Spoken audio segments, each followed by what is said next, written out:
So if you think positive things, you're going to get positive results. If you think negative things, you're going to get negative results. If you think you're unlucky, you're going to be faced with reaffirming events and actions that you are unlucky. If you think you're lucky, you will just simultaneously have things that go your way, and you'll think, okay, things usually go my way.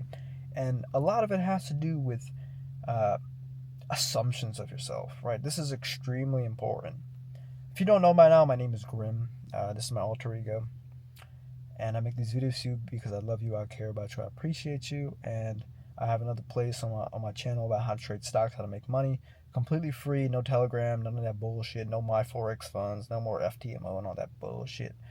Completely free. I'm starting with $300. I'm going to grow for the next 6 months. I want to bring you with me. I want to show you how to do it. Completely free. I give the advice that I wish I would have got when I was younger.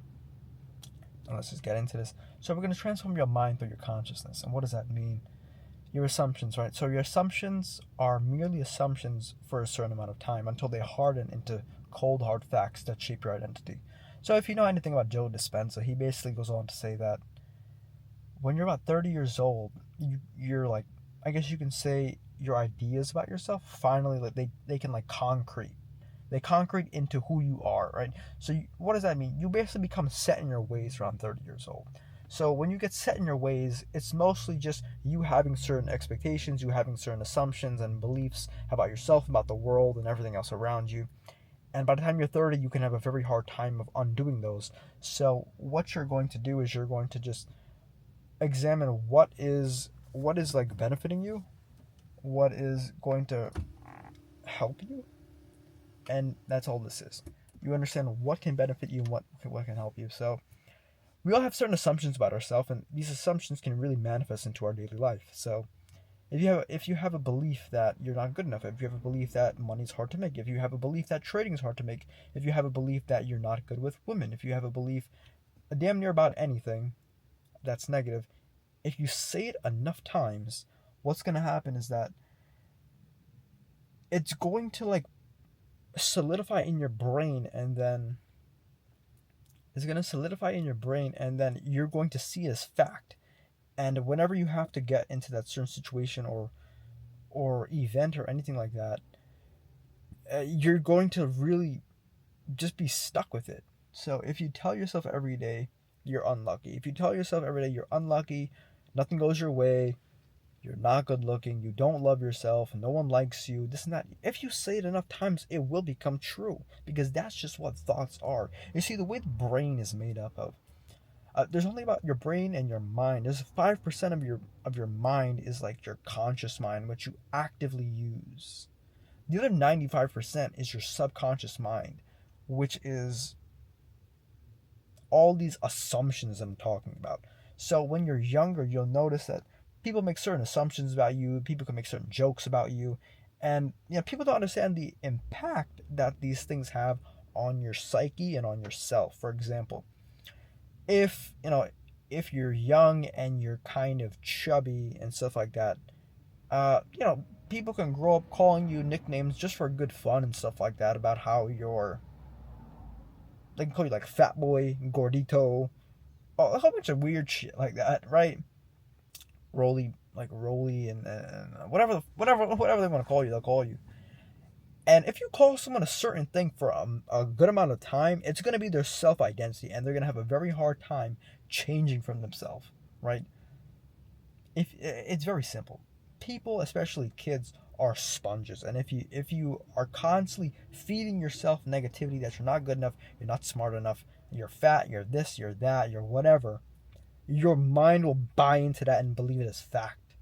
So what are we going to do? We're going to actively reprogram our minds and ourself and change the assumptions that we have about ourselves, thus creating a new self-identity. This is free. This is high-level content, high-level game. Once again, like I told you, there's no one that's going to give you more beneficial, useful information than me.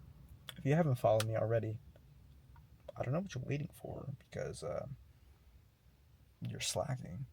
So your assumptions and your identity, they harden the facts, right? So you're going to change yourself by creating a new identity by changing these assumptions. So grab a pen and paper and just write down whatever I say. You're going to say that I am lucky. Things go my way. Everything works out. Everything always works out for me. Even though it may seem as negative right now, it is for my greater purpose. It is to help me, right? Everything that happens to me is for my greater purpose, right? This is what's her name? Abraham Hicks, Esther Hicks. Write all that down. Listen to her work. Listen to Dr. Joe Dispenza, right? Your mind is so much more powerful than you would give it credit to. So write down your lucky. Write down that whatever you have or whatever you want to have fixed, you already have fixed it, right? For example, for myself, to show some vulnerability, to show that I'm just a normal guy like anyone else, right? I've had bad acne for a while, right? Sometimes it's good, sometimes it's bad, sometimes it mellows out, sometimes I look like a normal human being. Now it's decently okay. So I would always write down, I'm so thankful and grateful that my acne has cleared, and my skin is clear and stuff like that, and whatever else I may be going through, whether I wanted to make a certain amount of money, whether I wanted, certain relationships or networking or this or that or whatever you may be going through. Just write down everything that you do want, right? And you have to write it down. You have to read it in your mind. You have to genuinely believe that it is possible and that it has already happened, right? You're manifesting and you're getting rid of your negative things as well, right? This is an all-in-one video. What else you're going to do is all the negative things about you, right? This will really tackle the negative things. For example, if you are consider yourself not attractive, if you consider yourself ugly, if you consider yourself unlovable, if you consider yourself not good enough, unworthy, if you consistently self-sabotage yourself, right? We're getting into the juicy stuff right here. You need to work that out, baby, because if you don't work it out, you're only going to get in your own way if you listen to what I'm telling you, you're going to get everything you wanted in this life. And when you are equipped with those things, if you're not, you will have an energetic match, right? Because all relationships are an energetic match. You'll have the energetic match because you haven't fixed your self-sabotaging beliefs, because you don't think you're good enough, because you don't think you're worthy of a certain love or job or career or whatever else you may want. You're going to ruin it. And this is why changing the assumptions, changing the story you tell about yourself is extremely important. Once again, I love you, I appreciate you, I care about you. And if you haven't subscribed to me, do it. No one's going to do it better than me. I mean, there are people who are better than me. Lots of people who are better than me. I'm humble enough to admit. But I do love you, I appreciate you, and I just want the best for you, man. I don't know who else can say that. I don't know who else can keep your attention for damn near 7 minutes. I love you. And take care of yourself, man. Until again, I'll see you tomorrow. I'll see you whenever I see you again. Okay, bye.